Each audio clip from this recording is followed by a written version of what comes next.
Everybody.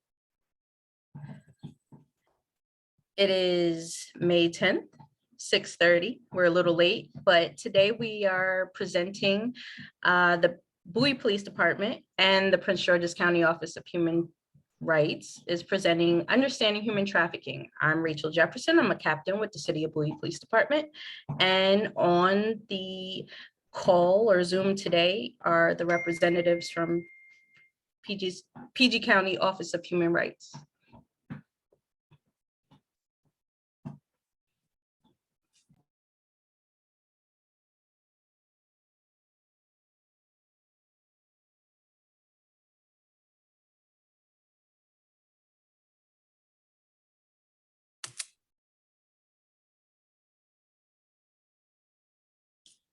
Thank you, Captain. Would you like for us to begin?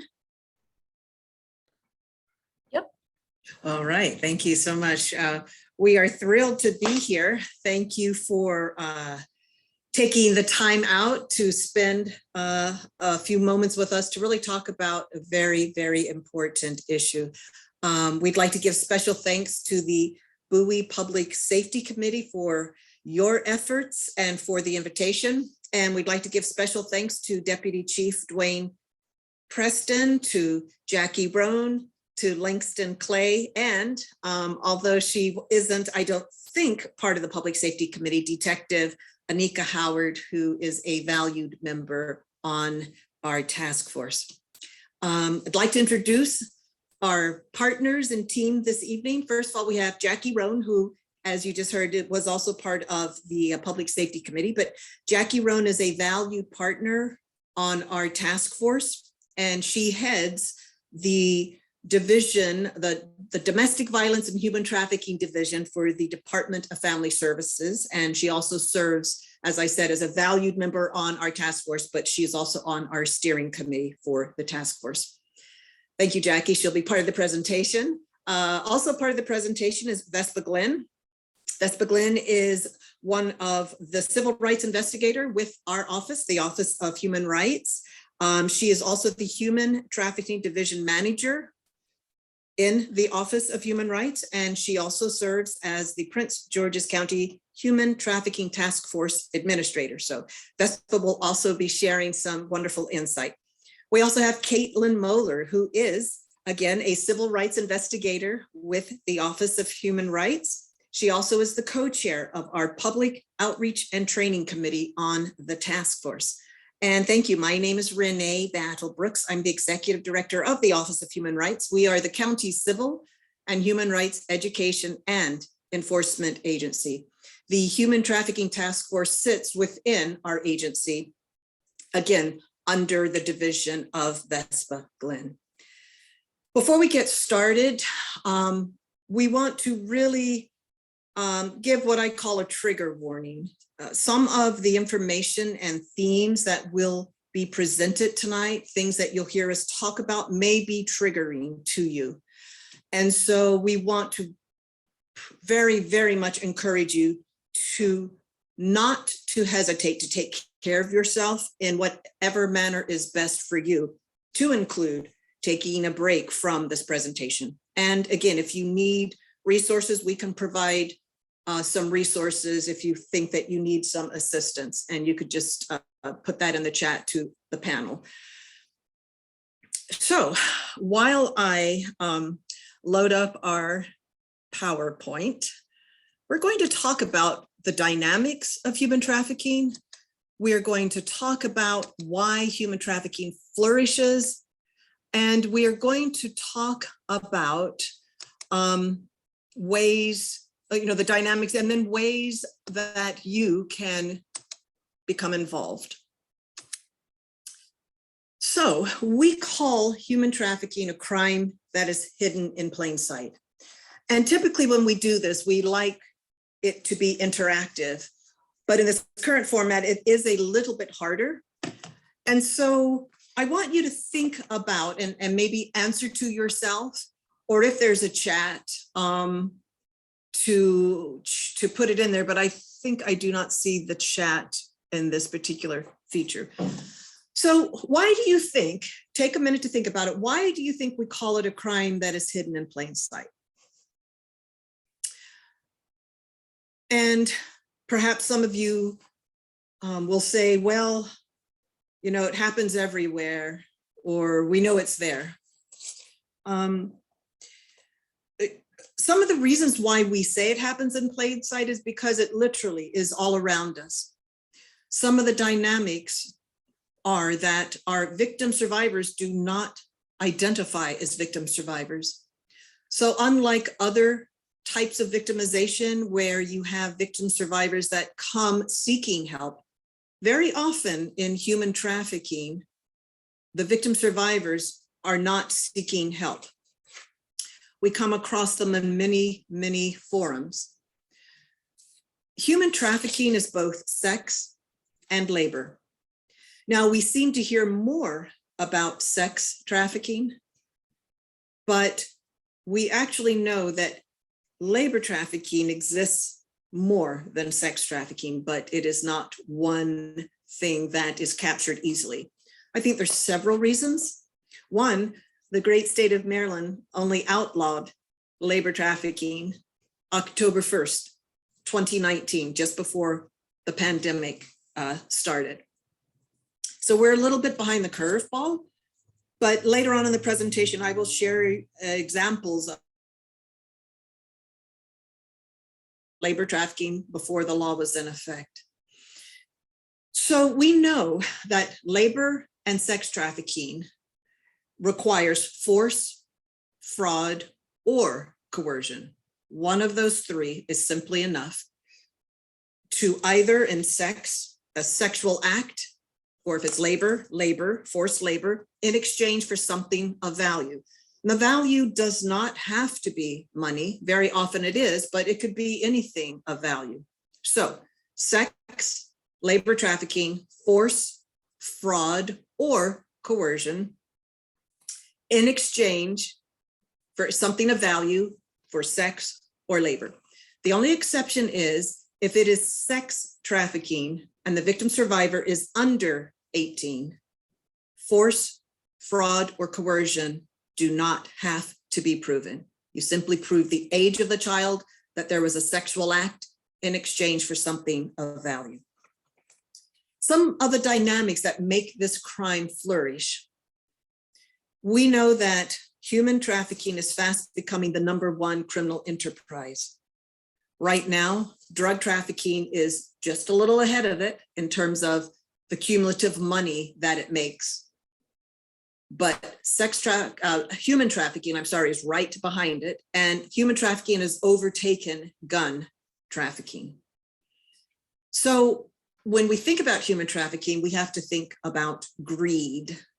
And if there is greed, wherever greed exists, human trafficking, I guarantee you, exists. We know that for sex trafficking, we know that somebody that is in the life, as it is called, that they attempt to leave the life approximately 7 times before they're successful. And a little bit later on, Jackie and Vesper are going to talk, but you'll see some correlations between that and domestic violence, especially that number of trying to leave the situation. We know that for sex trafficking, the average age of recruit is 11 to 14. So I really want everyone to hear 11 to 14. We know that for young boys, it's 11 to 13, and for girls, it's 12 to 14. So the average age of recruit for sex trafficking is 11 to 14. So we have to start young and early, really empowering our children to understand the dynamics and what's at risk. What else do we know about human trafficking?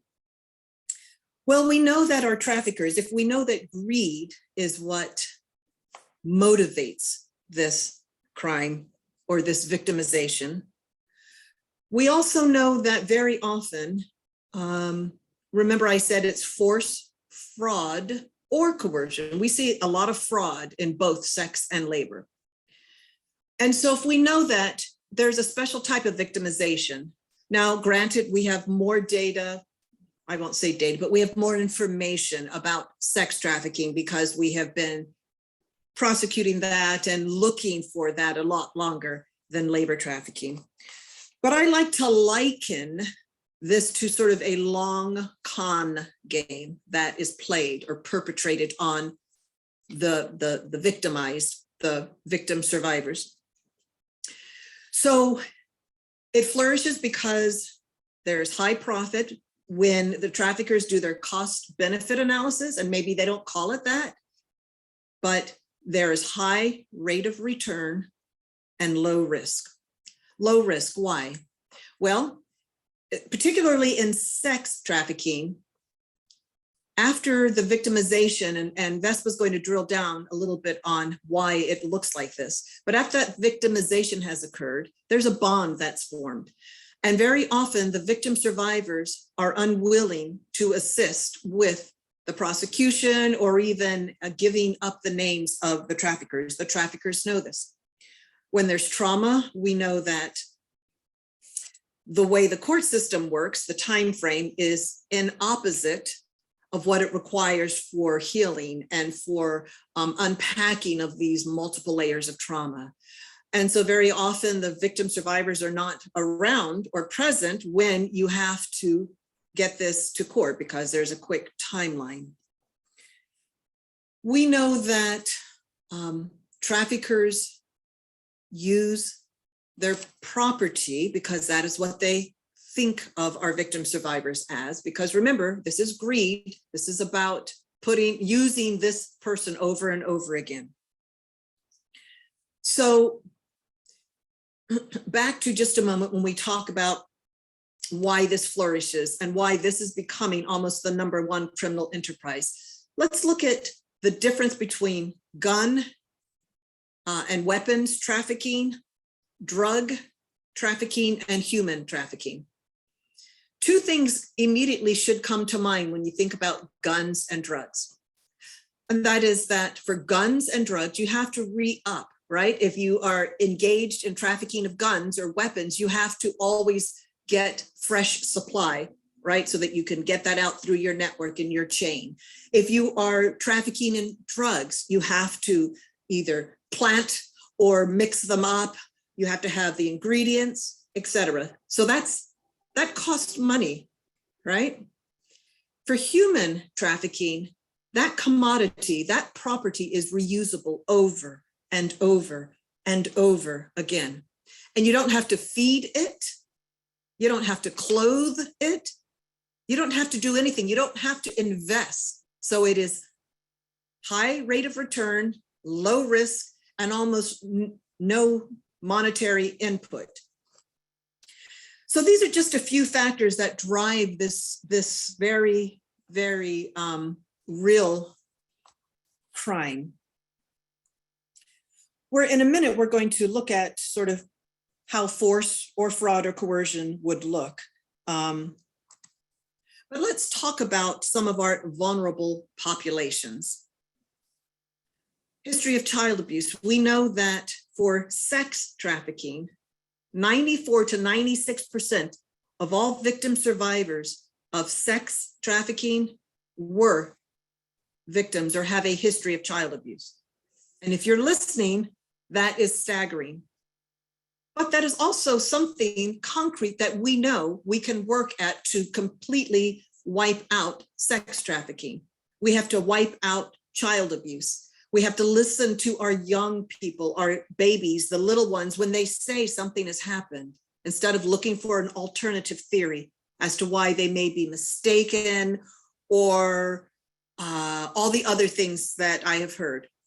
So that's a vulnerable population. We know that our LGBTQ population is particularly vulnerable. We know that our immigrant community is vulnerable. We know that poverty makes some very vulnerable. Substance abuse, whether using it or it is being used as a form to control. We know that children, by the very nature of the tender age, persons with disabilities, runaways. We know that within 48 hours of a child running away, a third of them are already taken into the life or sex trafficking, and then other victims of abuse. So I wanted to share a couple of vignettes, ways that we see human trafficking intersect and how it comes to us in various ways. Because again, our victim survivors do not identify as victims and are not going to come to us like that. So the following vignettes are really, I'm going to share, these are true instances that I had occasion to encounter when I was an assistant state's attorney here in Prince George's County. So the first vignette that will highlight the vulnerable population, as well as shedding some light on what force, fraud, or coercion may look like. So there's a young woman in her mid-20s. She's living and working out of state in rural Virginia, as a matter of fact. And she meets her trafficker on a reputable dating site. She moves to Maryland. She's isolated. She blows through her savings looking for a job. Her car is eventually repossessed. The trafficker has a very responsible job, but he keeps isolating the victims. Does this sound a little bit like what Jackie's going to talk about when we talk about domestic violence? He's breaking her down. And when she finally has nothing left and there's nobody that she feels she can turn to, he floats an idea of a way that she can help contribute to the household. This is also a form of debt bondage that you'll hear. After succumbing once to the request to engage in sex for money, it devastates her. She refuses adamantly to ever do this again. He pulls out a gun and he says he's her pimp. Now, this con game that he perpetrated on her it took a little bit of time, but that's okay. It wasn't a 48-hour, it was several months. Now, she is recovered after she calls for police and the patrol responds. But when she calls for the police, she's requesting transportation to a shelter because of domestic violence. She is told by the police officer that police don't transport, they're not a transporting service. But there was one on-point patrol officer that asked the next question, and that's what we all have to do. So with that little vignette that I just shared, the fraud was this romantic relationship. It then morphed into force with the gun. But remember, we only need one, either force, fraud, or coercion. Let's look at another vulnerable population or situation, because romantic or emotional support is a vulnerable situation that we see used over and over again. We have another young woman in her late 20s. She meets the person that we call the setter-upper, right? That person is still in the chain that's supplying, but at a court-sanctioned parenting class in Charles County. She's working on getting her children back from her father. She is clean, but probably wasn't sober. The setter-upper introduces her to the trafficker, who first becomes her drug dealer. So after she loses her job, she's holding down this job. And then again, this debt bondage, right? The trafficker, drug dealer, keeps feeding her, knowing that she cannot pay this back, but that's how he is trying to ensnare her. So after a while, she loses her job and he invites her to move in with him. He makes sure to supply her with the drugs that he knows she cannot pay. Again, debt bondage. She becomes a prisoner in that house for 1 year, trying to, quote, work off her drug debt, which we know with debt bondage, that person will never work off that debt. That's the con. She attempts escaping 3 separate times without success. Why? Because he had paid the neighbors on either side to keep an eye out. He paid them in drugs. Others moved in and out of the house and they were free to leave because he was using them as part of his enterprise, but they were not under his control. So there's one woman who's in this house as part of the enterprise. She sees how very badly this victim survivor is treated. And when she leaves, this person calls her own brother, knowing that her own brother will come to the rescue. So she tells her brother that she herself is being held a prisoner, and she gives the address of where the victim survivor is. Again, knowing that her brother will call the police. The police respond to the address to check on the welfare. That is how this victim is recovered. The force, clear, the debt bondage, the drug facilitated control, all of these things, the fraud, coercion, because there were all of those elements without unpacking the story further. Here's another vignette. I'm sitting in my office at the state's attorney's office in Upper Marlboro. Now, this is before anti-labor trafficking laws existed in Maryland, but it wasn't that long ago. The clerk's office calls saying that there's a young lady who's trying to file a protective order, but that this young lady is saying things that the person who calls believes that we should talk to her about. So thank goodness for somebody who hears something that just doesn't sound right. So this young lady comes up to our office. So this is what she's trying to do. She's trying to file a protective order for her boyfriend against a male that she works with. Through questions, she relays that a male coworker raped her while at work at a restaurant at the end of the day while taking the trash out.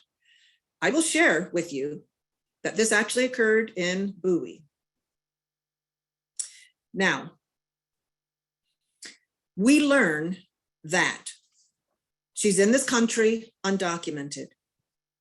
We learn that everyone working in the restaurant is undocumented. We learn that the owner is working with another restaurant to bring in workers from Central America and Asia. We learn that when she is raped, she tells the owner, who is the trafficker, who takes her to the house, treats her visible injuries, tells her to keep her mouth shut, that the rapist will be sent away, and to graciously take a couple of days off.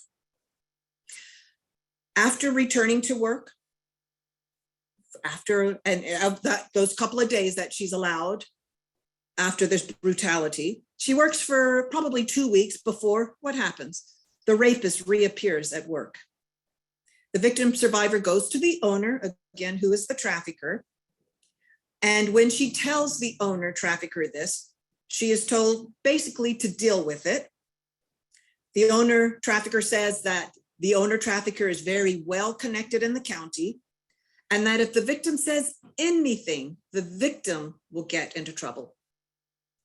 So after working with the rapist for a time, the victim finally tells her boyfriend she cannot keep this any longer, this type of trauma. The boyfriend confronts the rapist. They get into a fight. The police are called. The boyfriend is charged with assault.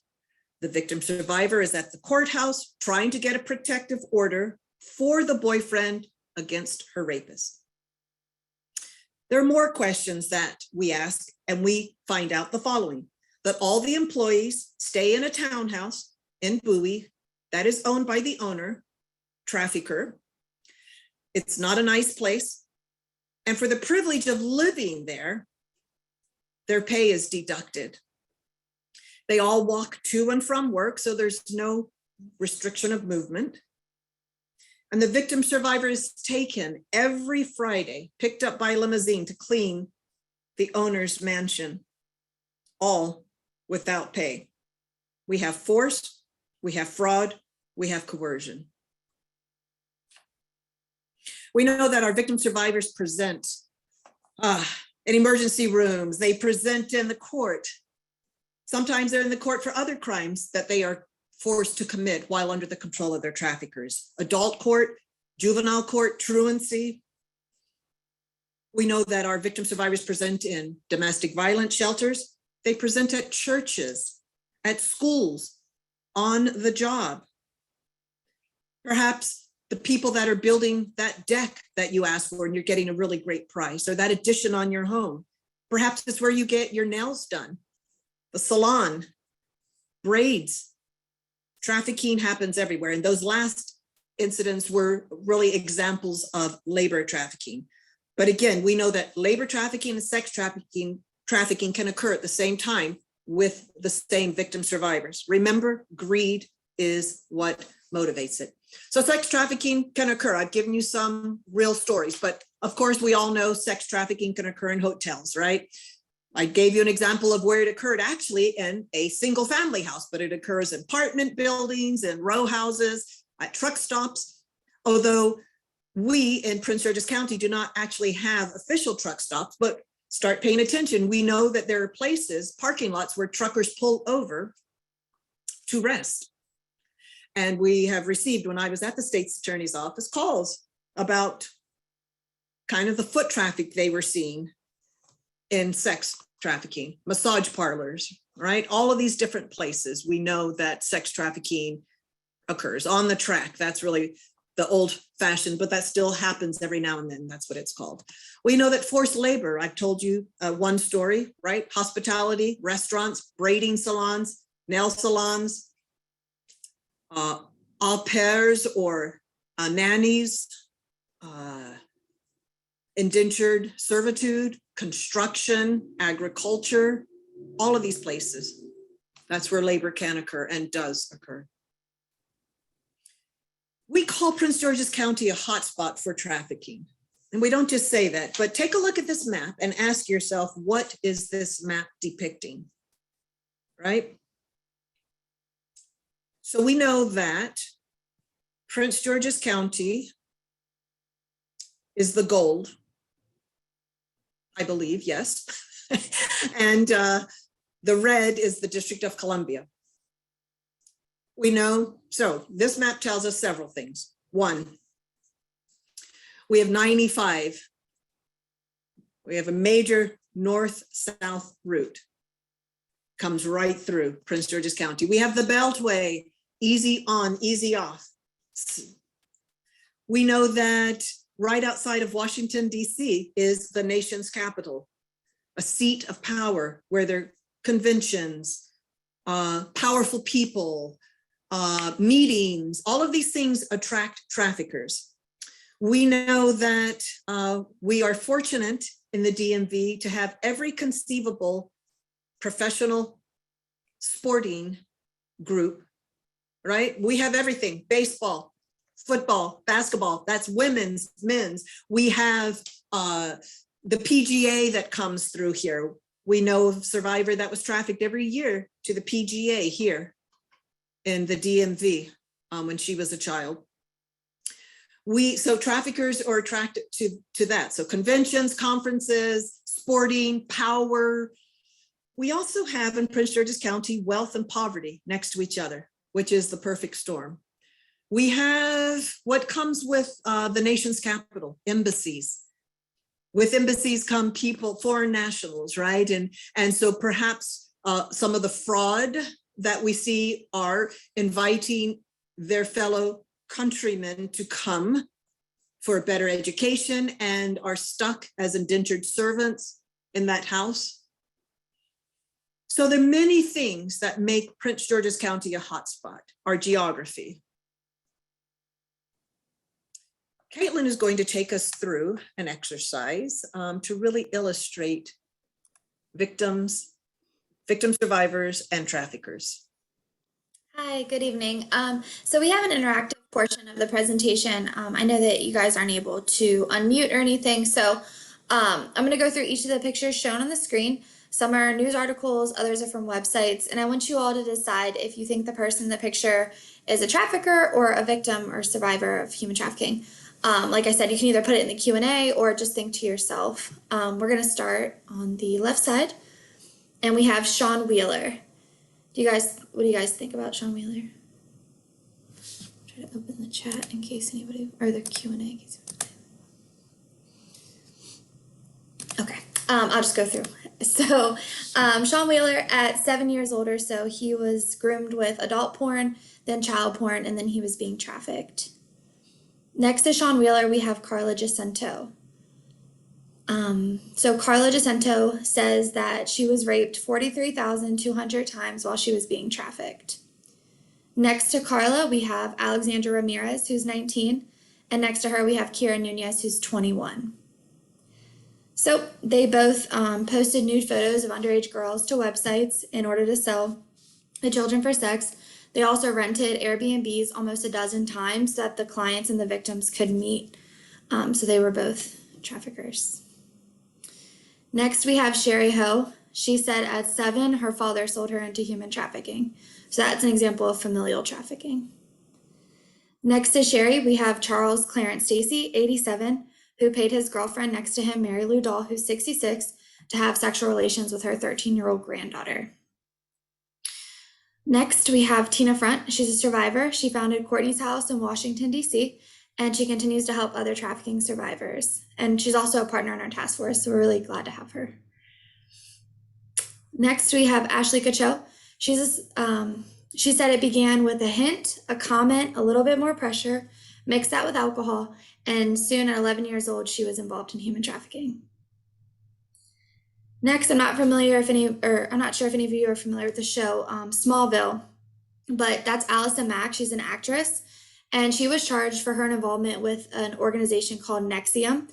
It's a group that claimed to be one of the self-help programs, but in reality, it was a pyramid scheme in which the recruits were being exploited both sexually and for their labor. Next to Allison, we have Jerome Alam. He was exploited, sold for sex, raped, and abused as a child.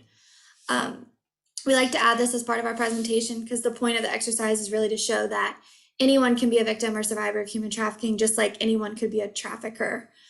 Traffickers or buyers and consumers, they're not just these traditional pimps that we think of with a cane and the dollar signs and the crazy suits. It can be anybody, our peers, our family members, and they can be from any ethnicity or background. Trafficking, again, is just really driven by that greed, money, power, and control. So thank you all.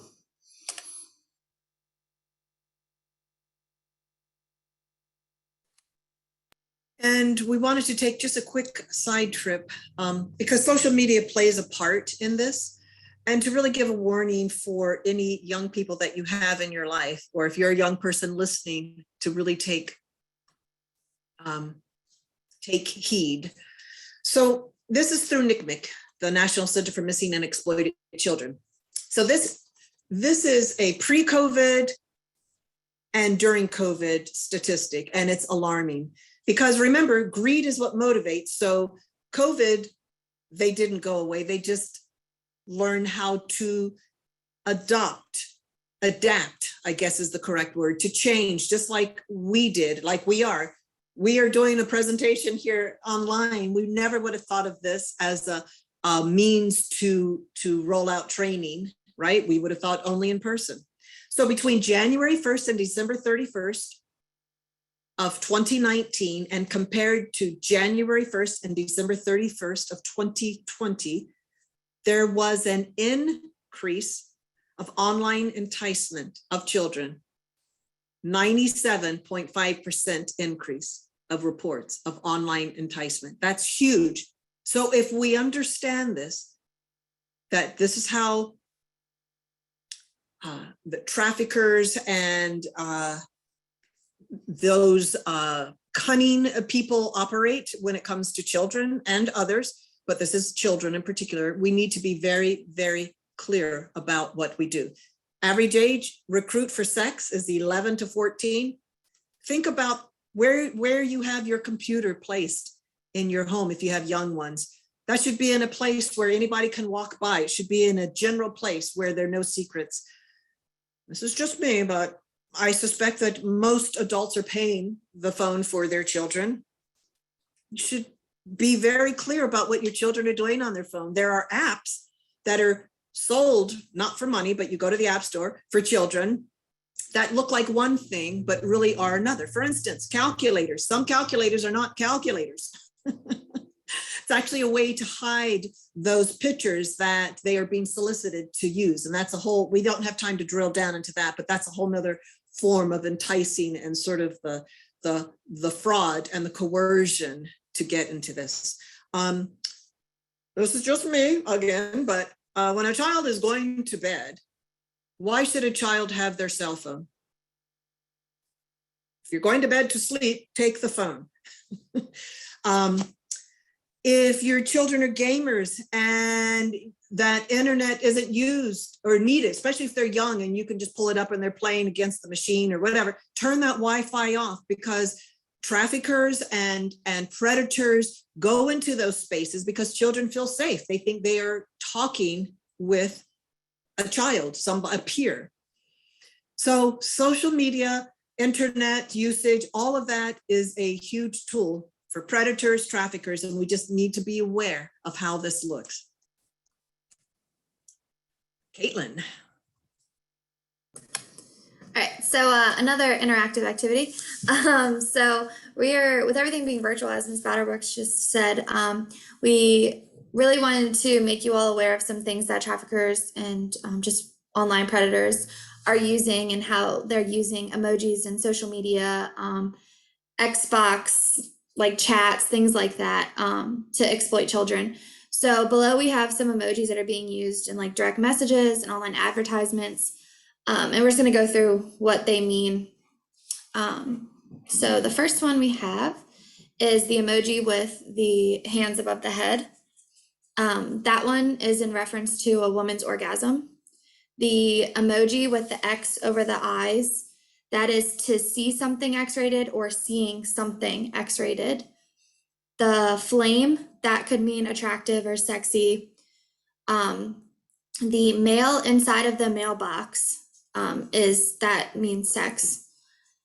The banana or the eggplant, that could mean a penis. The cherries could mean two things, either breasts or a minor. The pink heart that's growing, that has been used in reference to a minor. The pink flower has been used in reference to a virgin. The peach, a butt. The circus tent, pitching a tent, male erection. The microphone with the music notes outside, that's been used for male ejaculation. The video roll is to see or send an X-rated video. The desktop is X-rated chat. The camera is to make the X-rated video. Or I'm sorry, the video camera. And the regular camera is to send X-rated photos. The grapes or the beer mugs that are clinking together, either of those have been used in reference to testicles. The airplane is temporary in town or being flown out. Online advertisements, the roses are equivalent to dollars, usually hundreds. The crown and the dollar sign has a pimp. And the umbrella that's open, stopping the rain, is in reference to using protection or having a condom. So again, these are to be used in context. Not every emoji has one meaning. These are just some of them that have been used in the past. And it's also just to give some perspective on how emojis are being used right now in online exploitation advertisements messages. So. Thank you, Caitlin. So Jackie's going to take us through now the intersection between domestic violence and human trafficking. Thanks, Renee. So good evening. The leadership here in Prince George's County has invested a significant amount of time and dollars in raising awareness around domestic violence. And as we have been talked about this evening with some of the vignettes, we've seen that domestic violence has presented itself as well as in human trafficking. So we thank you so much for inviting us to talk about the subject. And I'm going to spend some time talking about the intersection of the relationship that we've seen in domestic violence to human trafficking. So again, as Renee mentioned in some of the vignettes, you heard her talk about them, and that domestic violence was clearly present in those vignettes. So a few stats, according to the Maryland Network Against Domestic Violence in 2020, Prince George's County led the state of Maryland with domestic violence deaths, followed by Baltimore City. According to the World Population Review and the Human Trafficking Hotline, the state of Maryland and Washington, D.C. are among the top cities and states that have reported human trafficking. Another statistic that Renee shared is that the 1 in 7 number. We know that in domestic violence, survivors or victims, it usually takes them 7 times before they actually leave their life or their violent situation. The other statistic that I'd like to share with you briefly is that overwhelmingly, similarly, we've seen that there have been more women involved in human trafficking as well as domestic violence. So as you can see, Prince George's County is not immune to human trafficking, and we know it's not to domestic violence. The next slide, Renee. So I wanted to spend some time here. We have the power and control wheels, and you'll see that they are very similar. But what I wanted to share with you before we actually talked about the wheels are that victims of domestic violence and human trafficking do not see themselves as victims. Oftentimes, they don't even recognize that they are victims of either one. They usually just want their mate or significant other to stop doing things that make them feel uncomfortable or that hurts them.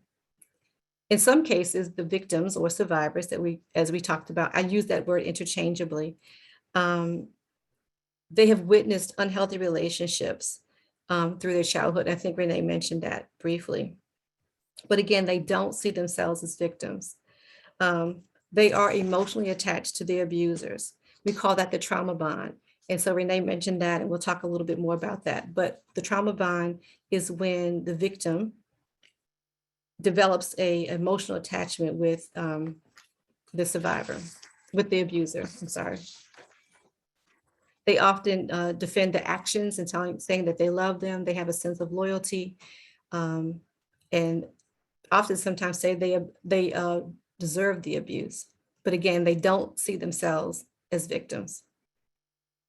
So here on the power and control wheels, you'll see in the middle, power control is very similar. And there are other slices of pie that you'll see are consistent. So let's look at the emotional abuse that both types of survivors deal with or have to endure. In both cases, the trafficker or the abuser uses tactics to calling them out of their name, calling them fat, saying that nobody likes them or wants them. They humiliate them. Sometimes they threaten their family members and to cause harm to one of the family members if they step out of line. Then there's the slice that talks about economic abuse, where in both cases, the victim or the survivor has the opportunity to work. But guess what? They can't control their own funds. Sometimes they're giving only an allowance to go out and do things. And human trafficking, as Renee mentioned, that's the debt bond that they create. And we know that they can't repay it. One of the other things we see here in the wheel is blaming and minimizing, telling them that they caused the abuse. If you hadn't have done this, then I wouldn't have had to do that. And even sometimes denying that they did anything wrong when they caused them harm. Coercion and threats, again, telling them that they'll cause harm to themselves, or they're causing harm to the survivor, and sometimes saying that they'll cause harm to one of their family members. We also see in human trafficking the relationship, and actually in domestic violence as well, immigration and deportation are used to threaten them. Male privilege. Sometimes they act as the master, and the survivor or the victim is seen as a servant. They use biblical terms to inflict and to cause that male privilege to be present in their relationship. They don't allow them to make decisions. And of course, just the whole gender roles. In many cases, like I said, women or girls are the victims, so they use that masculinity to keep them in check, so to speak. Isolation is one of the other things that's mentioned here. Controlling their opportunity not to go outside. They don't let them have friends. The only friends or family members that they can engage with are when they are actually in the presence of the abuser. They tell them that law enforcement is not their friend. And sometimes in extreme cases, they have that whole imprisonment. And the last one I'll talk about here is the physical abuse that most people know about: the hitting, the pinching, the burning, creating dependency on alcohol, denying them food and access to medical care. And we also see tattoos and forcing pregnancy, and we also have seen strangulation and choking. So those are just some of the things that I just wanted to kind of pull out of the fact that in all of these relationships, whether it's domestic violence or human trafficking or both, power and control is the goal, to keep them in check, whether it's because they're in a human trafficking relationship or domestic violence relationship. So the next slides, really just, I wanted to spend some time talking about the red flags. So if you know someone or family member that you suspect may be in an unhealthy relationship, whether it's domestic violence or human trafficking, these are some of the red flags that you might be prevalent in those relationships. Again, limiting the time that they have around family members and friends, that's that isolation. Not allowing them to speak when they're in the presence of their pimp or their abusive partner. So if they ask them a question, if someone asks the victim a question, and the aggressor or the abuser might be the person that always responds to them. So things like that you should think about when you're in the presence of friends. If you see that behavior happening constantly, those are red flags. When people shy away from having direct contact with you in conversations consistently, using that male privilege. Next slide. Oh, and then the scars and injuries. We also talked about that. That's the physical abuse. And the next slide.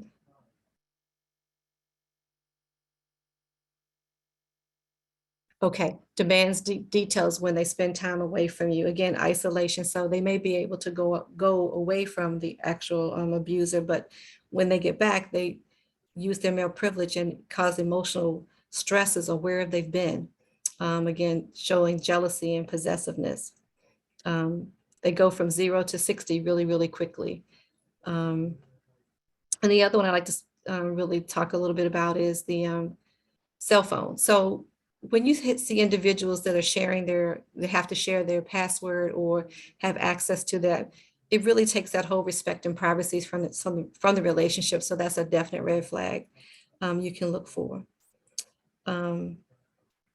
So the other thing before I leave you and Vespa speaks to you is I really wanted to stress to you all is that when someone tells you that they are in an unhealthy relationship, it's really important that you not blame them or place judgment in that discussion. Understand that victims of domestic violence and human trafficking are always in this wheel or circle of this relationship. Always remember to tell them that you can be trusted, support them, as well as listen to them each time. And as Renee said, that cycle of 7 times coming in and out of a relationship, just be there and be a supportive member of their family or friends to understand that all of this is about power and control. And when they go back in those relationships, they'll need you again. So I think that's the last slide for me. Yep. Thank you, Jackie. Now we're going to hear from Vespa, who's going to tie a lot of what we've all talked about together to see how it works. Yes, ma'am. So good evening, everyone. Again, I'm Vespa. And so I wanted to talk a little bit about trauma and go a little bit deeper into the trauma bond that Jackie described. So what is trauma? And of course, this is normally one of those instances when I kind of gauge your level of knowledge and we engage more interactively. But like we know, trauma is an intense psychological and physiological response to a stressful situation. What more do we know? We know the effects of trauma are long lasting. that they're normally negative. People normally have negative experiences or repercussions dealing with trauma. We know that the effects of trauma are cumulative and that they're compounded, which I'll explain a little bit more in a bit. And we know that everyone experiences trauma a little bit differently, even if their situations are the same. Through the task force, we see many different victim survivors that come through various entry points, whether it's law enforcement or victim services or social services, family services. Everyone may have a similar situation, but the way people experience that trauma is significantly different based on their own individual, again, experiences. So what is compounded trauma? And if we just break that down into the root of the word compound or compounded even, it's everything added up. It's stacked together. Again, it's cumulative. And so if we think way back to the other light blue slide, when Ms. Battlebrooks was describing vulnerabilities, we have people who are victims of domestic violence or who are victims of child abuse or who have been through the child welfare system or who are here in the US as an immigrant and don't speak the language and there are other cultural barriers, members of the LGBTQIA plus community, multiple different risk factors or vulnerabilities where an individual may have experienced some trauma that's added up to the trauma of the human trafficking experience. And again, like Ms. Battlebrooks was explaining, it could be sex trafficking, it could be labor trafficking, or it could be some combination thereof. And so the difficult part about trauma, I guess, is that there are impacts to the brain's threat response system. This means that it causes the individuals to become hypervigilant, they become stressed, they have an influx of negative and unpleasant emotions, and they're modified adaptations of day-to-day activities. So whereas a person who hasn't experienced substantial trauma, specifically human trafficking trauma, the way we think or we put a story together, a person who has experienced trauma is going to put it together a little bit differently because that's the brain's defense mechanism, or it's their threat response to their traumatic or stressful stimuli. So looking at the trauma bond, as Ms. Roan described, a trauma bond is a strong emotional attachment between an abused person and his or her abuser. Now, I want you to notice that I said his or her abuser because a victim of human trafficking can be male or female, just like an abuser can be, or a trafficker can be male or female. And that's the same for domestic violence. A lot of times we assume that females are victims and males are perpetrators. But in this world, the human trafficking, domestic violence world, it doesn't matter. Females can traffic females, females can traffic males, males. It doesn't matter. Sex, gender, age, race, it all just flows. Anyone can be a victim of any type of human trafficking and will have related trauma. So again, the trauma bond is the emotional attachment between the abused person and his or her abuser, and it's typically formed as a response to the cycle of violence and psychological manipulation. Trauma, obviously, it's a threat response, so it's in your brain. And so that psychological manipulation, it's in your head. And it may be exacerbated by physical actions, but primarily it's in your head. And something important when we think about the trauma bond is the grooming process, or how an individual is groomed to be a victim of human trafficking. And this connects a bit to the social media piece we talked about a bit earlier. So first off, traffickers, very cunning, very sly and smart people. They identify a victim's vulnerabilities. They find that person's weakness. Oh, does this person need a new job? Do they want to be a rapper, a dancer, a model, singer? Or are they looking for an intimate partner? Do they need a friend? You know, they figure out what it is that that person needs or what that person is missing. Is it education? Is it a better life? Do they need a house? Is a person out here homeless or having an unfavorable housing situation? Do they need emotional support? Do they even need access to substances, drugs, alcohol, the like? So the trafficker identifies those vulnerabilities. They sneak in and they connect with the person and they begin to fulfill those needs and vulnerabilities. Oh, come with me. You know, we can hang out. You know, you don't have to do nothing for me, but I can connect you with someone who can give you X, Y, Z, who can let you sleep in their basement, or you can sleep in my basement, or I know a producer if you want to make beats or if you want to sing. So they'll identify the vulnerability. They'll connect you with whatever that vulnerability or what it is that the person is searching for. That's called grooming. Then that person uses isolation to separate you from your friends or from your family. And so that, again, I'm specifically talking about human trafficking, but it is pretty much an exact connection to what Ms. Roan was describing in domestic violence. So they identify what you need, they provide you with what you need, they isolate you from the other people who may provide you that support, that camaraderie, that friendship, the familial support. And then guess what? They jump it on you. They've isolated you, and then they begin to force you or coerce you or use fraudulent tactics to get you to engage in either a commercial sex act or a labor act in exchange for something of value. We also think about the Stockholm syndrome when we're talking about the trauma bond. And this is important because it's a psychological alliance or emotional bonding with the captor. And that's for a strategy for survival. And we learned about this, probably not we, but it has been talked about when we talked about Patty Hearst and years back and the whole bank robbery situation. But in this context specifically, think back to when I mentioned that traffickers hone in on a person's vulnerabilities. They give that person everything they need. Then they're like, oh, baby, will you do this for me? You think you can have sex with these 4 or 5 people? Because we got to make rent. We're struggling. So they get the individual to perform that commercial sex act or act of labor or forced labor act. And the individual is like, oh, well, he took care of me when no one else would, or she provided me a home when no one else did, or she gave me a job when I was really, really down and out. And so it's that psychological alliance, like I owe this person back. So in exchange, my trauma bond is doing something for that person because they helped me when I were down. So what exactly does trauma look like specifically for a victim survivor of human trafficking? Honestly, it's similar to other forms of trauma, but I try to narrow it down a bit, and I call it the ABCs: the affect, behavior, cognition, how we feel, how we act, and how we think.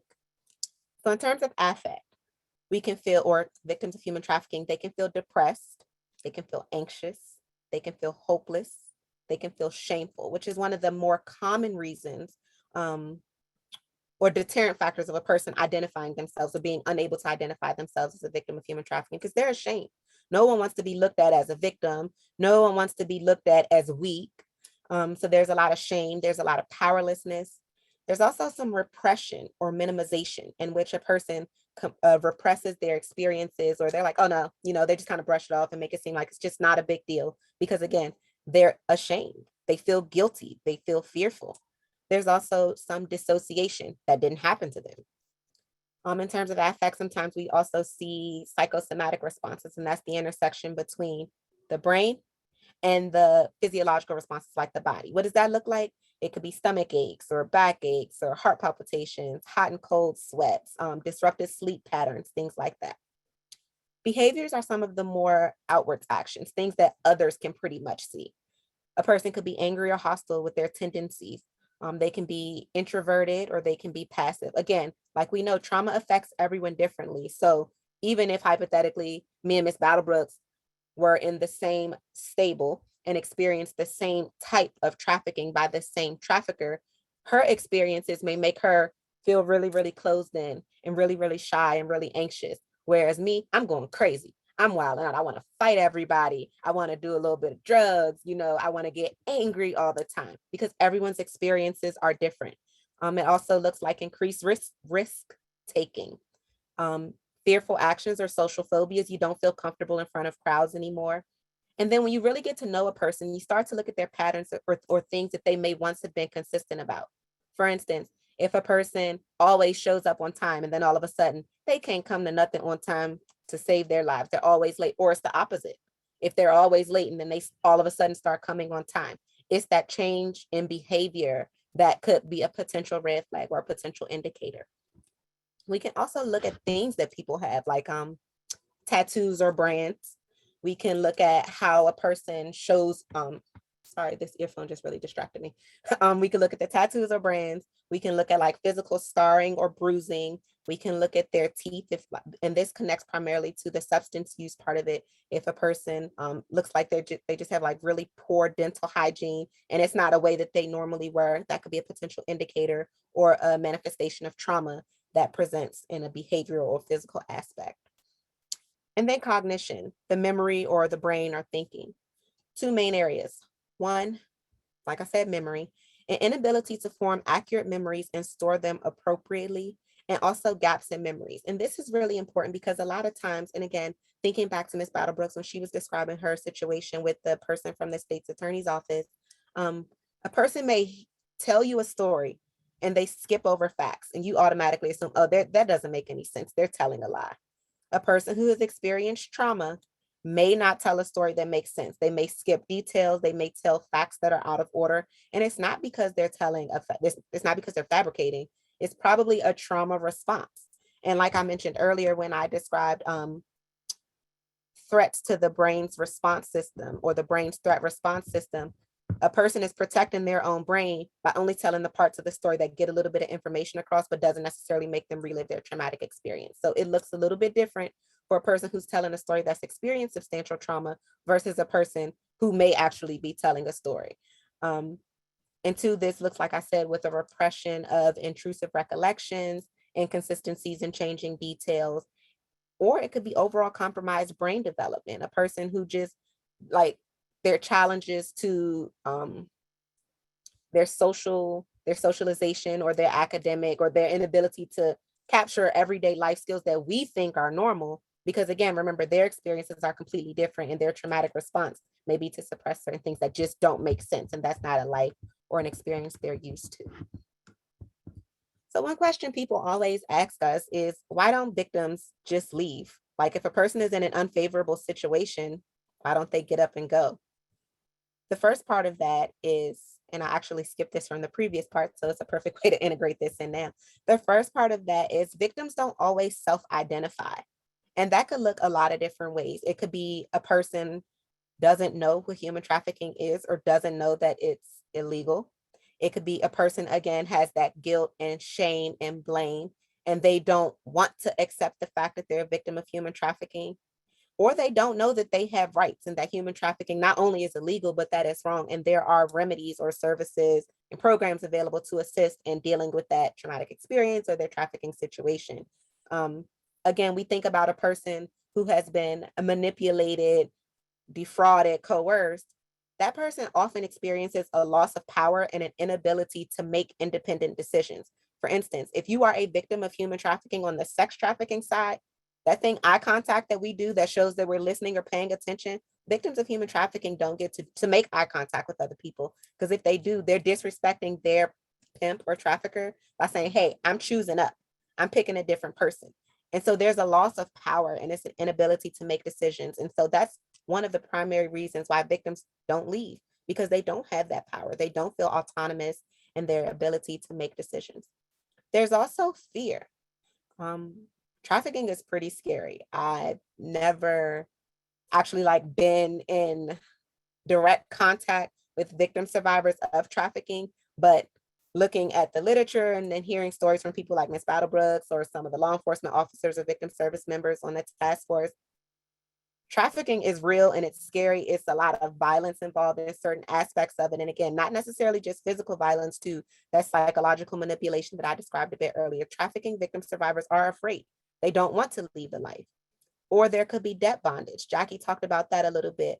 And we see this a little more in labor trafficking for victim survivors that may be immigrants or that may have come to the United States to work with a family member, or who are doing like domestic work or nannies or au pairs or something like that. A lot of times when we talk about labor trafficking, we talk about the third party contracts. So it's not necessarily as simple as, oh, okay, I'm going to go with my cousin such and such in this particular country to do this particular work. It's normally in a story that we've recently seen, it looks more like, oh, well, there's an opportunity to work aboard a cruise ship that goes into the United States. And then a person applies to go to the job, and then they spend thousands of dollars to get their visa and to complete the application and to get all this paperwork done. Mind you, I said thousands of dollars or more. And then they get to that place and then they come over to the US or go over to whatever other country, still paying money. They're promised that they're going to make $15 an hour. They actually make $3 an hour. And the work that they came or went to do is not the work that they were required to do. And they have depraving conditions. We actually did meet a labor trafficking survivor, and he slept on the kitchen floor. He and another person slept on the kitchen floor. Now, he was told he was going to have a house, and the house had 1 bedroom, 2 beds, 7 people. He slept on the kitchen floor. And that was just a condition of his labor trafficking situation. But the debt bondage of it, he had to pay the money back to the third party contractor, to that third party company that recruited him and brought him here to the United States. And so that's another reason victims don't leave, because they feel like they have to pay back their trafficker. There are also threats of violence, and we see a lot of that on the coercion side, with kind of like some of the psychological threats or more physical threats. I'll hurt you, I'll hurt your family, and even the force part of it, which is the more obvious physical or actual threats against a person or their family. The trauma bonding, we discussed that a bit. A distrust of authority. Again, some of our trafficking victim survivors are immigrants, and they're fearful of the police, and they're fearful of immigration. There is a lack of trust there. Others are awaiting their promises to be fulfilled. And then we have those who have the normalization of abuse and the victim experience. Again, I'll connect you back to the vulnerabilities that we discussed a little bit earlier on. If we have individuals who were victims of child abuse or victims of intimate partner abuse, or even witness intimate partner violence, I'm sorry, not abuse, intimate partner violence or domestic violence. I mean, it's just another day in the life. It's fine. You know, he might punch me in my face. She might pull out a knife on me or something like that, but it's okay. That's what's supposed to happen. That's how I know that that person loves me. And that's not right, but that's how a person normalizes their experience and makes it make sense to their head, in their head. And also we have people like the trafficking, the people who are in a stable and traffickers and wifeys, and those are the only people who love them. That's the only family that they have. So again, they don't leave because they don't have any other family. They don't have moms, dads, aunts, uncles, cousins. They just have their family that's in the stable with them. And that's like the trafficking family, like again, the pimp and the recruiter or the bottom, so on, or the other trafficking victims. And then like we described, the shame, blame, and social norms. Some people feel shame and embarrassment. Sex is taboo.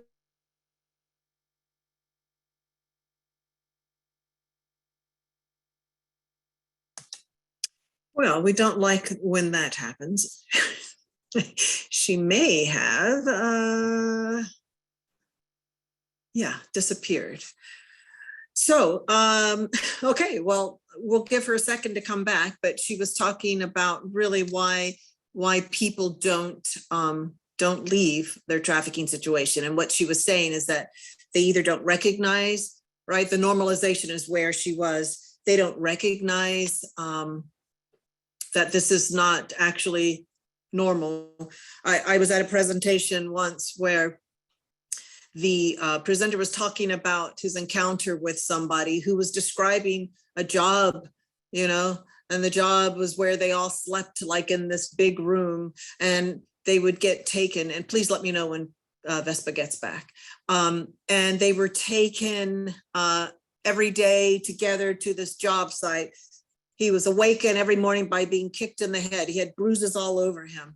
And as he's describing it to this person is thinking, oh my goodness, this guy is a victim of labor trafficking. But you don't ask, you know, are you being trafficked? Because people don't understand that. And when he asks the guy, like, you know, sort of what's up, and he's like, I just have a really awful job, is how he described it. So that normalization of whatever it is, right? So some people who are being trafficked labor, there is the shame, there's all of this, but also they think this is just like a really horrible job that I'll never get out of because of the debt bondage or whatever it is. Ms. Batterworks, we have a question in the chat. Actually, if someone observes or suspects a human trafficking situation that does not involve an immediate threat to a person, life, or safety, how should it be reported? Yeah, that's a great question. I guess my question is, how do we know it doesn't involve immediate, right? But I think the way it should be reported, whether it's 911 and you give all the details that you have.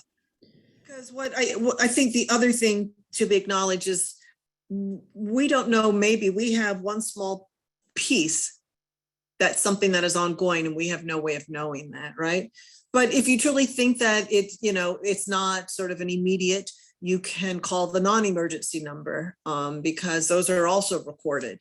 And so that information, but I think calling, documenting, giving as much information as you have is really, really important. I think Vespa was going to next talk about what does it mean to be trauma informed. And she's the expert in this field, so I'm going to give it my best. And, I'm back. Oh, yay, thank you. Yeah, wait, thank you. Thank you for that brief commercial break. No, just kidding. I'm Sure. sorry. My computer died while on the charger, so I do apologize for that. Um, so what does it mean to be trauma informed? What that means is put a person's traumatic experience first, and you want to talk to them and respond to them in a way that is compassionate, in a way that allows them to take the lead on the conversation, and in a way that doesn't overimpose. And so what I'm going to do next is I'm going to segue into the next slide, and everything that I'm going to tell you is a brief description on how to be trauma informed. So what can you do to help prevent human trafficking as a member of the community? First, I wanted to note that according to the National Human Trafficking Hotline, in the state of Maryland, approximately 21% of tips come from community members and 25% of tips come from informed victims. And the importance of that statistic for me is that the community or bystanders are as important in reporting information that they see or that they hear as a person who's actually in a trafficking situation. And I think the first step to that or to being trauma informed is being here to learn more about human trafficking. So combining how can you be trauma informed and how can you prevent human trafficking? First, we always want to ask red flags about anything that we notice that may be a bit suspicious. We want to become familiar with the dynamics of human trafficking. We want to learn a little bit more about vulnerabilities, risk factors or indicators, some language, the emojis like the ones that Caitlin showed us. We really want to become familiar because anything that stands out to us, we want to be able to address it, to ask questions, or to give information to law enforcement. And I think there was a question about that, and Ms. Battlebrooks touched on that. How do you ask questions? Another one, and this is primarily as parents, but it can honestly be any bystander. You want to be mindful of changes in friendships or relationships in your children and those that come in contact with your children. Now, this one is important for children, but also do not take this to mean that adults are not trafficked or are not victims of human trafficking as well. They are, but specifically regarding children, you want to be mindful of those changes in friendships or relationships. And part of this looks like dating relationships too. And there's some cultural factors that go into play. For instance, here in Maryland, it's not so much normal or common if you're 13 or 14 or 15-year-old is dating a 26 to 30-year-old man. While that may possibly be acceptable or common in other cultures, it's not normally acceptable here. So we want to keep in mind the relationships or friendships, or if you have a kid or a child who all of a sudden is friends with, hangs out with a bunch of older kids, or who hangs out with a bunch of kids who do drugs and alcohol. Again, not saying that everyone who does drugs and alcohol as a minor is involved in human trafficking, but we want to be conscious and we want to be mindful of those particular changes in those friendships and relationships. Because with those changes in friendships come changes in behavior. And that's what you as a parent can track and can monitor. So we always want to be mindful of everything that's going on around us with our children, people who come in contact with our children, or other children around us. Trauma informed. We want to care for people if they ever make a disclosure. You aren't to be judgmental. You just listen. You ask people how they'd like you to help or what can you do for them? Because if you overimpose, you'll probably scare that victim survivor away. Because remember, there's that shame, the blame, the taboo subject, the challenge social norms. So if a person is actually disclosing information or disclosing a fact to you that could indicate potential human trafficking involvement or human trafficking activity, then you want to make sure you make them feel comfortable to continue sharing information and seek help. Like we always say, or like we said on the first slide, human trafficking is hidden in plain sight. Victim survivors look like you, they look like me. We know that trafficking can happen anywhere and you never know where you can meet someone on their journey. So part of being trauma informed is being cognizant of that, being aware that you never know what a person is going through and just being supportive and compassionate and getting as much information as you can so that you can pass it off to a trusted professional. So who are trusted professionals? Us. You now have our contact information. We'll give that to you in a second. You can also make a report to 311 if you're in Prince George's County. That'll connect you to the Prince George's County click. And if it's related to human trafficking, it'll route to either our office or the police. In our office, the Office of Human Rights. It may even go to Jackie's office because they have the Domestic Violence and Human Trafficking Division. But I guarantee it'll at least go to the police and it'll go to our office. 911, of course, if it's an emergency. The National Human Trafficking Hotline. And again, you have us as a resource as well. And if you connect with us, we have a task force membership of over 180 members representing more than 60 different agencies and organizations, not only in Prince George's County, but throughout the state and some other partners throughout the country. So in terms of resources, being trauma informed, connecting with trusted professionals, you can reach out to us and we'll be sure to connect you. Another one that I think is really, really important is engaging your gut. If something feels off, 9 times out of 10, it is.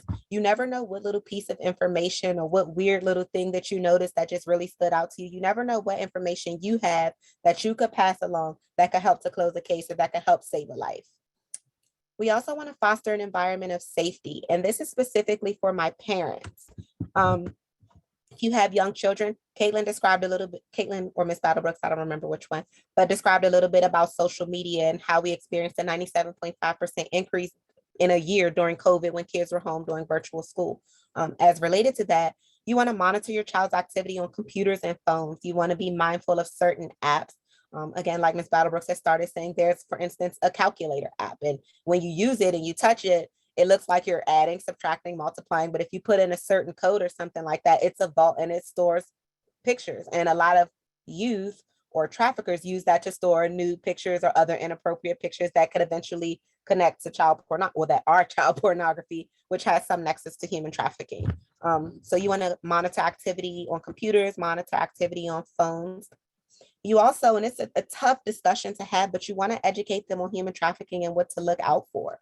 It's better for your children to learn sensitive topics from you as a parent than to learn it from someone else that could be potentially telling them only just enough information to lure them into a trafficking situation. Similar to that, you want to make sure your children are aware of the dangers of social media and engaging with strangers. And I'm going to steal this one from Caitlin because I know she probably doesn't want to talk again. But when you're posting your pictures, you know, it's the first day of school, you post your children's picture and you put they have the little placard that's like, oh, my child is a 3rd grade student at such and such elementary school. And then you're standing in front of your house that has 6509 out front. Traffickers are so smart. They can look at that information. They're like, oh, they go to that school and they live on this, they have this address, and they're connecting the dots faster than we could ever even think people would be interested in. So be very mindful about the dangers of social media and how they connect with strangers. I always encourage families to use a safe word or a safe statement when it comes to coming in contact with people. And more importantly, connecting to Miss Jackie's info, you want to teach your children the value of healthy relationships. Again, these taboo subjects, we may not want to have them early on, but like we discussed, human trafficking, even though the average, not the youngest, the average age of recruitment is 11 to 14. Ms. Battlebrooks has told me stories about trafficking victims that were like 4 and 5 and 9, so you want to teach these healthy relationships in these conversations we really don't want to have with our children. We kind of have to start having them a little earlier, just because we want them to, again, hear this information from us as opposed to others who may not be using it in the best interest of the child. So back to the main question, how can you help prevent human trafficking as a member of the community? Another thing you can do is get involved. You can volunteer for an organization that works to fight human trafficking or help survivors of human trafficking. Like this one we're doing today, you can host an awareness event to talk about human trafficking, and it can be panel discussions. It can be us just giving information. It could be a film screening. There are many, many different ways and types of awareness events for different types of audience, but start having these conversations, not only with your family, but with your community as well. You can organize a fundraiser or donate materials or like toiletries, for instance, to anti-trafficking organizations. Another one that I think is really, really important is you can support anti-trafficking legislation. We just finished the legislative session for the Maryland General Assembly, and it's some legislation that was proposed that didn't quite make the cut, but it's really important legislation. So you want to connect with your local, state, and federal government representatives and let them know, hey, I've been learning about human trafficking. These are some of the things I've identified, and I'd really like if you could support, push through, sponsor certain legislation. And of course, we follow and we track legislative information. So if you're interested in learning more about what's being proposed, you can reach out to us and we can field you that information so you can connect with your representatives. The last one is just like if we have any students on the line, do some research on human trafficking and present it to your classmates. We found, or at least in my personal experience, I find that youth learn this material better from other youth. because adults aren't as smart as children. And so children teach children better than adults teach children because of that relatability aspect. So if we have like any high school seniors or college students, do some research papers on human trafficking. Human trafficking, like I was explaining in a call earlier, it's not just the Office of Human Rights issue. It's a public health issue, mental health, criminal justice, psychology. It touches so many different disciplines. And so business, even like Ms. Battlebrooks described earlier, traffickers do a cost benefit analysis when they're dealing with their victims. Like they can bring in $682,000 to $1 million per trafficking victim per year, because it's untaxed money, so you can tie this to a business paper. So just do some research, spread some awareness, and as always, reach out to us if you have any questions, want to learn more, would like to set up a presentation or anything else. And that is all I have. Thank you. Vespa, before you get off, there was a really good chat. It says, also isn't also a reason that the abused or trafficked don't leave because of the uncertainty of what happens after. Will there be revenge by the abuser or the trafficker? Will the person be alone again? Will the person be deported? Lots of fear of the unknown. Definitely all of the above. It definitely is all of the above. Yeah, such a good comment. Thank you for providing that. So again, please, if you have friends or loved ones or a civic group or faith group or just anybody that you would like to hear this information, we are happy to present. We can do it virtually. It is a free resource, but our goal is to have as many people understand some of the dynamics. This is just a brief overview. There are a lot more paths or ways that we can dig deeper to really unpack this, but please contact us. We are happy to help. If there are any other questions or comments, we are happy to entertain those now. Let's see, a second question. Okay. What is your contact info? Okay, yep. Social worker would like to do a presentation. Perfect. So if you, the slide here, the best way probably is email the OHR staff. So that stands for Office of Human Rights Staff at co.pg.md.us.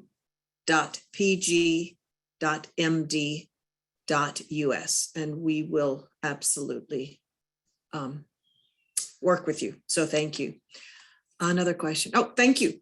Not a question. So thank you very much.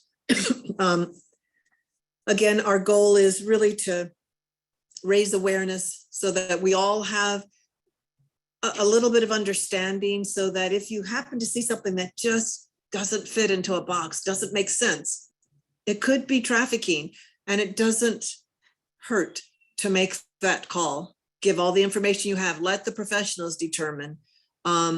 There is never a wrong call that you can make to 911 or 311 to just report what you know, what you saw. So sharing the information, because we collectively have to be the eyes and the ears, because our law enforcement partners can't be everywhere.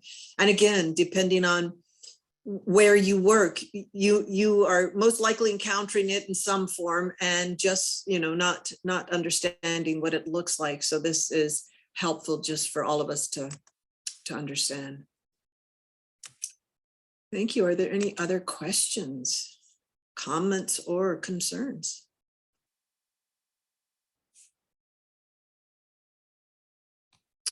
Okay, and if not, we will turn it back over to our hosts. We appreciate everyone spending the time with us.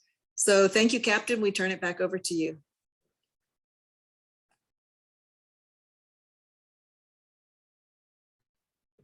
Thank you, everybody. Your presentations were really informative. I hope everyone that attended was able to understand and get a lot of information from that.